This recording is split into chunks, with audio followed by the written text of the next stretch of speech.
تو دست مست غرق افق فکر محو صداهای دورم به سکوت چشام حواسم دوباره پرت این سکوت لعنتی 7 ساله بامه.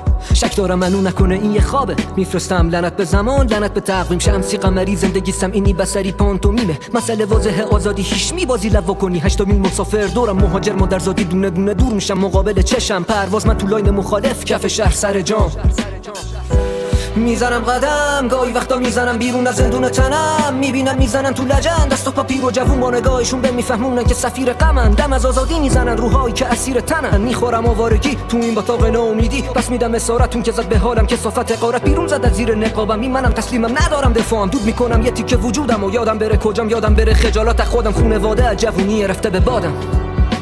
مردن قبل مردن، زندگی تراژدیه اسمش قسمت. پیرا میزنن حرف از حکمت، جوونا شوکی از دست تقدیر، تحت تاثیر دنیای مدرن و پوست سنت مست تغییر. آلوده بهش و درگیر این دو چهرگی، غرق تردید یه رو این کدومشیتش. الان لعنتی وقت تصمیم بگیر.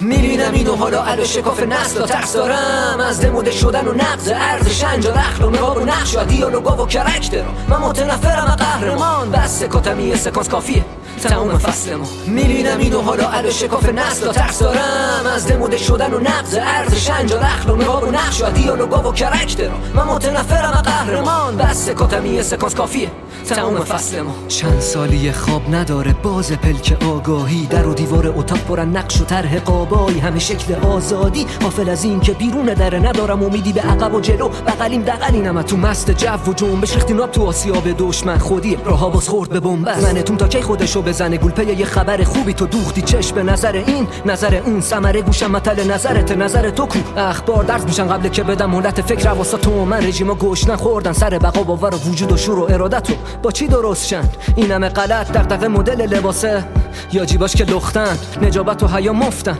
مردونگی مفتر. نمیدونم فرق دوست و دشمن، خالی پشتم چی کاشتن تو این خاک که این همه فاصله رشد کرد.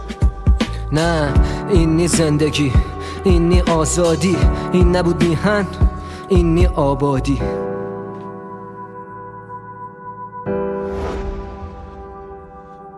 میبینم اینو حالا علا شکاف نسل، ترس دارم از دموده شدن و نقض ارز شنجا رخل و نقاب و نقش و دیالوگا و کرکتر. من متنفرم از قهرمان، بس سکاتم یه سکانس کافیه تموم فصل ما.